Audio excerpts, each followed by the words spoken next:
زیر سری پشته باز گریان آمد. در فصل بهار ریزه باران آمد. در دامن کوهسار و در دامن دشت گلغنچه نو شکوفته خندان آمد. این بیت های بود که مردم هنگام بهاران وقتی که ابر بالای زمین دامن می‌افکند ایجاد کرده بودند و در فصل بهار و روز نوروز ایجاد کرده بودند. امروز که طبیعت در جایگاه نوروزی قرار دارد و هنوز هم مردم ما نوروز را جشن میگیرند، ما هم آمدیم به نوروزگاه وطن تا با مردم صحبت کنیم و اندیشه ایشان را مورد این جشن زیبا و اجدادی بفهمیم. به محابا مردم خوشنظر و عاشقان نوروز امروزها رو به طبیعت آوردند، چون دامان نوروز طبیعت است و جلوگاه آن نیز محض آغوش گل و میسزاران بهاری است. ما نیز به خاطر دیدار این همه زیبایی ها رو به منظر نوروزی آوردیم. راز نوروز در چی است؟ چه حکمتی دارد وقتی که بهار می آید، نوروز می آید؟ بر وطن نوبهار می آید، نخل شادی به بار می آید. بوی گل می رسد از هر سو، عید نوروز گل عذار می آید. واقعا بهار رمز پاکی است، رمز صمیمیت است، رمزی است که تمام مهر و محبتی نه اینکه انسانیت بلکه کل طبیعت بیدار می شود. بخصوص در این زیبایی بهار، در این زنده شوی طبیعت، نوروز این یکی از عنعنه های ملی نیاگان ما است که بخصوص در بهار می آید.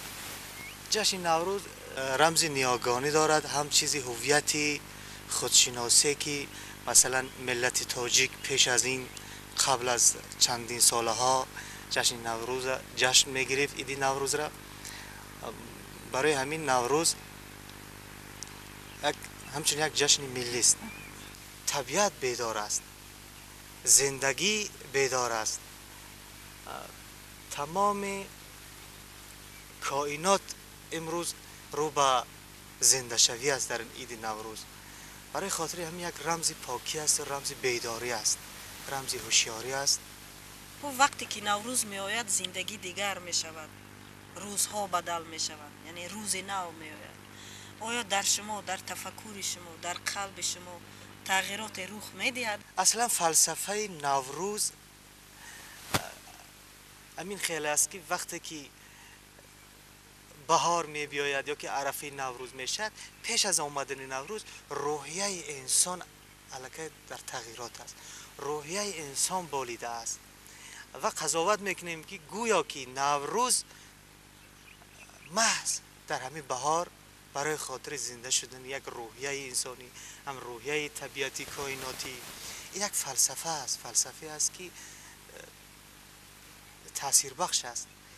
مثلا وقتی که نوروز می بیاید در فصل بهار، چهره مردم شکوفان است، به مثل گلها، به مثل طبیعت. روحیه مردم خیلی روحیه خیلی شاد دارد. وقتی که بهار، نوروز بر روحیه من یک تأثیرات دارد. یک جا نوشتم که مادر وطن عشق تو است سرنوشت من، این خاک توست کعبه و دی رکنشت من، این خاک توست کعبه و دی رکنشت من.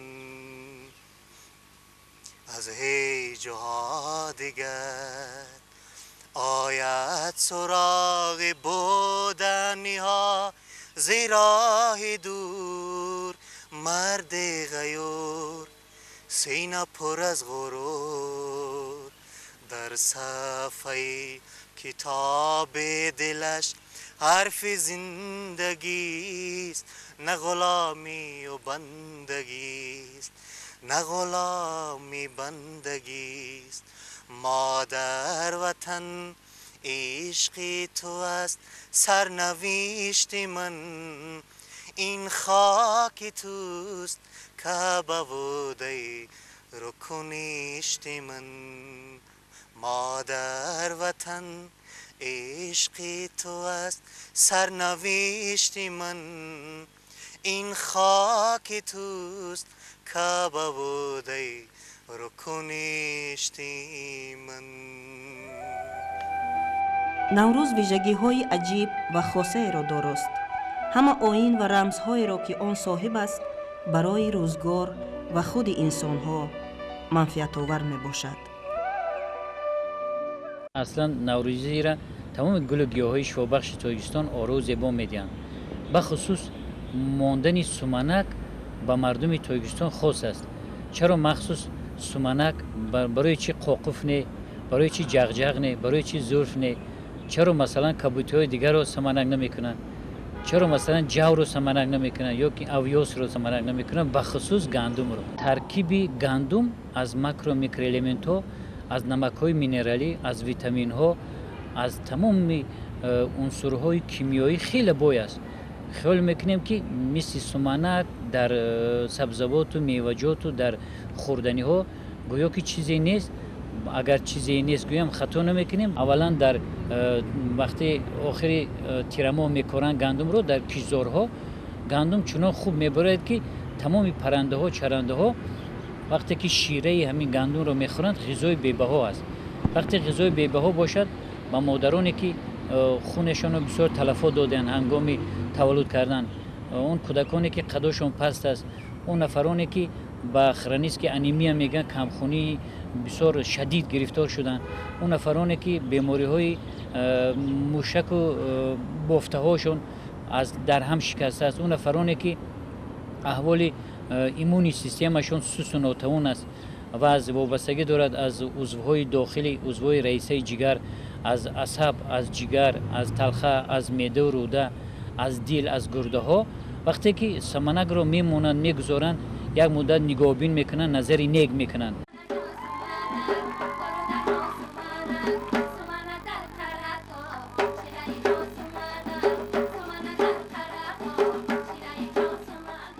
من میخواستم بگویم که سمنک رو جوانان نمونند خوبتر میشد، برای که برای سمنک ماندن هم یک التفات، یک مهربانی، یک محبت لازم است که وقتی نظر خوب میکنن با تمام آرزوهایشون که در فصل بهار وقتی که سمنک میمونن وجود انسان زنده میشد. وقتی به سمنک چنین نظری نیک میکنن تا اون دمی که اوج میگیرد روز به روز محبت خودشون، مهر خودشون، وابستگی خودشون به طبیعت، به زیبایی طبیعت برای زنده کردن یک دانه گندم میبخشند، صرف میکنند. زین رو وقتی که وای میبراید تا 1-2 میلیمتر میشود، حتما همون زمان گرفته سمنک رو بسیار افشرده کرده، کوفته، خوشرو کرده. وقتی که سمنک رو در گوشت قیمه کنک میگذرانند، ماهیت خوبی ماکرو میکروالمنت ها، یعنی که از سفیده ها بوی است، از ویتامین ها بوی است،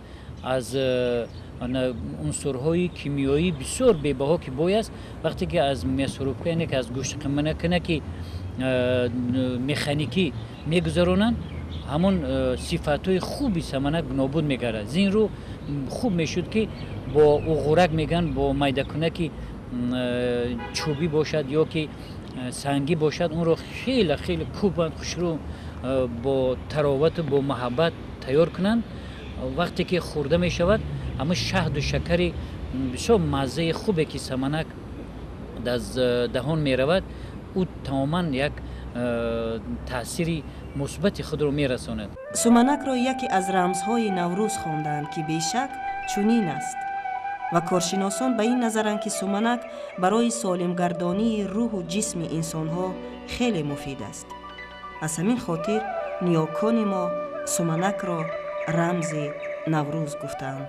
کارشناس دیگری ما به این نظر است که طبیعت و خاصه نوروز بر روح و روان و شخصیت انسان نیز میتواند تأثیر مثبت بگذارد.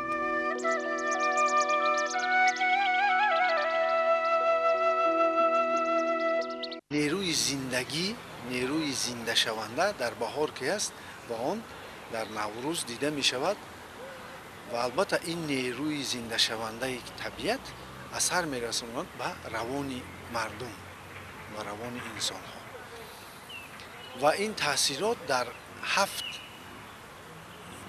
قسم در 7 چیزی آدم اثر میرساند. مثلا برای بدن 7 سین و 7 شین هست که بدنی که در دوام زمستان از بعضی ماده ها تنقسی میکشید، غمخواری نوروز بینید که برای مردم خانه نوروزی پیشکش میکنند. این برای بدن انسان است. برای احساس انسان این وقتی خوش، دل خوش، نیکبین بودن، همدردی کردن، شادی کردن، یکدیگر رو تبریک کردن و البته احساسات های منفی و مانند بخیلی و حسد و کینه و نفرت و خفگی و غضب و ترس را از خود دور کردن. با عقل انسان این نقشه های نو زدن و روان انسان چنین تاثیر میرساند که روان انسان تازه می شود. پیش نظرش طبیعت زیبا پیدا می شود. روی خوش گل ها، نکهت، رنگ های گوناگون، خوانش پرندگان، عموما یک چیزی که روان انسان را روشن می کند و روان را تازه می گرداند از آن تاریکی ها، از آن ابراز و تصویرهایی که انسان در سر خود، در خیالات خود و در فراست خود آورده بود. تاثیر می رساند به شخصیت انسان. انسان که وقتی قوه زنده شونده که به او اثر می رساند، باز در جمعیت فعالتر می شود. باز یک بار دیگر از سر نو کارهای خود را می بیند. کارهای خود را چنان می کند گویا که باز از نوکنی همون کاری که پیشینه بود باز چیزی دیگری خواستن و شخصیت خود را بیشتر در جمعیت دست داشتن و جمعیت را آباد کردن و مسئولیت خود را حساب کردن که فهمیدن در نوروز دیده میشن. و البته نوروز تاثیر دارد به معنویات انسان. میگه نوروز چیزی هست که انعنه هست که نشانداد کهن بنیاد بودن ملت ماست.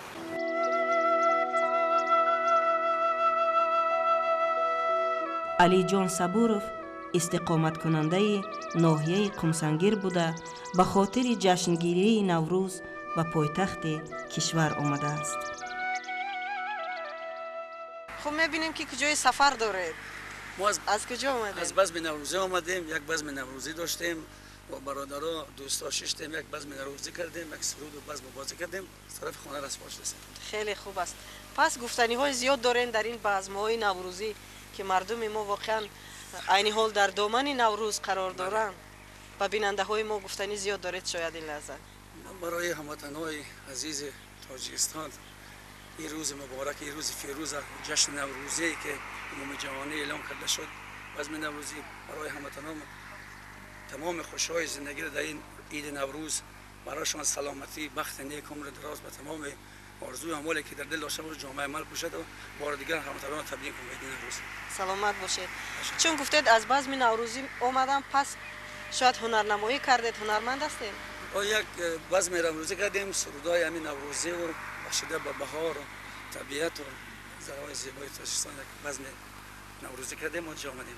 سلامت باشید. امکان داره که حاضر برای بیننده های عزیز ما همون بخش هنری که در اون بزم پیشکش نموده اینجا هم پیشکش نمایید؟ چرا نه؟ یک بزم، یک سرود نوروزی بخشیده به این روز فیروز براتون تقدیم میکنیم. یک سرود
باشد بهار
حرف من شنو باشد بهاری تو بر من خزان